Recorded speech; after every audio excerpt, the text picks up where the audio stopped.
Hey guys, Nicole here and welcome back to YouTube Gamers. Today we're breaking down all the best ways to defeat every tier 3 machine in Horizon Forbidden West. We're going to do a whole video about defeating every machine, but then we realized there are way too many to put into one video.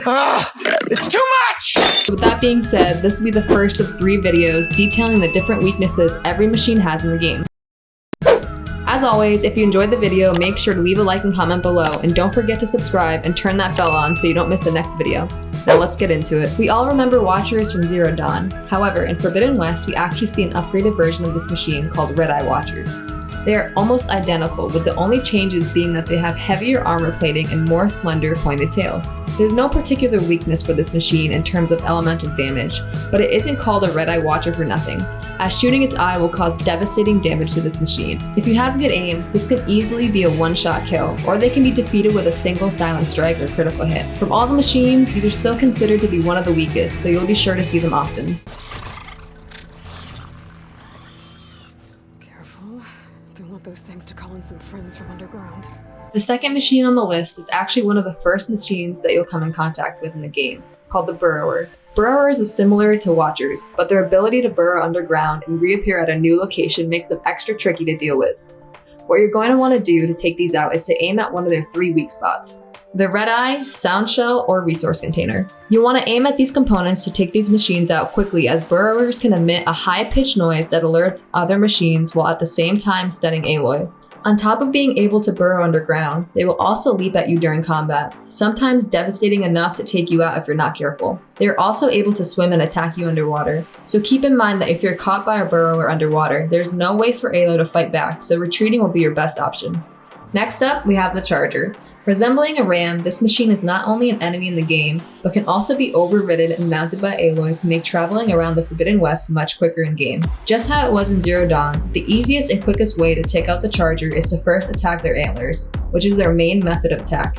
By doing this, not only will you weaken them, but you'll also make them more vulnerable so that you can take out their blaze canister, taking more and more damage until they're completely wiped out. Another machine returning from Zero Dawn is the Grazer, which is an acquisition type machine resembling a deer. The tricky part about these machines is that if they're fired at with arrows from a distance, they'll actually retreat from you. And being one of the fastest machines in the game, you probably won't catch them if you don't have a mount. So what you're going to want to do is utilize shock arrows against Grazers, as they are weak to shock damage, and it will also stun them before they can run. Try your best to take out their antlers or the blaze canisters strapped to their back, as those are their weakest points. The faster you take out these parts, the faster you'll take them down before they try to retreat. Up next, we have the Plowhorn, which is a bigger size machine that closely resembles a Triceratops. To defeat a Plowhorn, you'll want to first take out their adhesive sacks and horns, as those are their primary methods of attack.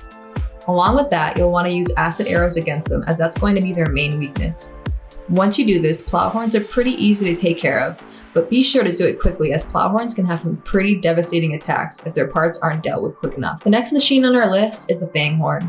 These machines are very similar to Grazers, the only difference being their ability to use their antlers to shoot flames during combat. Simply put, the best way to take out these machines is to take out their antlers, rendering their elemental abilities powerless against Aloy. Another way to do this is to take out their resource canisters, as this is how they are reproducing their elemental attacks in combat.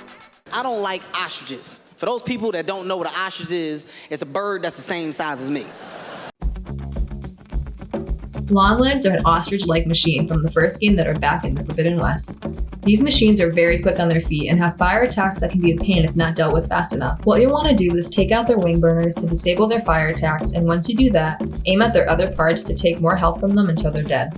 Next up, we have the Tall Neck, a giant giraffe-like machine from the first game. The best way to defeat these machines is to not, because they're actually the only invincible machine in the game.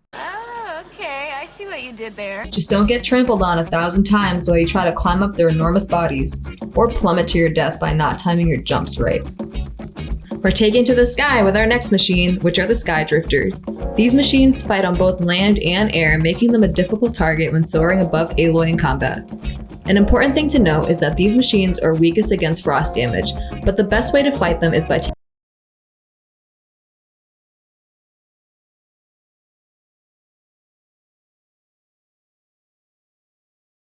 located on the front of their body, which can deal a massive amount of damage, so get ready to charge as soon as they hit the ground. Another machine added to the game this time around is the Sunwing. If you didn't know, Sunwings are actually the only flyable mount in the game. which is super cool even if it's only mountable near the end of the game. Sunwings can be aggravating because they are able to attack on ground or in the air and shoot you with plasma attacks, which can deal a ton of damage. However, they are weak against Purge Water damage. If you didn't already know, Purge Water damage is a new elemental damage type in which an enemy is drenched in pure water, which you'll be able to notice as it'll be covered in steam, which disables its elemental attacks. You can hit nearby Purge Water canisters to do this, but if there are none nearby, it's best to use your bow to try and take out the plasma fin on top of their head. This will cause an explosion, damaging the Sunwing and permanently disabling its plasma attacks, making it a free-for-all from there. Next up, we have Scrappers. Another machine from Zero Dawn. Scrappers are acquisition machines, which means that you'll usually find these around digging for parts. You'll want to be careful about getting too close to them as they can scan for enemies in their vicinity and wield a plasma cannon that can deal a good amount of damage if you are in its range. Scrappers like to team up to try to overwhelm you, so it's best to keep your distance. They are known for being weak against shock damage, so if you're good at stealth, you'll want to leave electrical traps around or use a shock tripcaster to knock it down, which will give you an opening to land a critical strike. Scroungers focus on scavenging for resources similarly to Scrappers.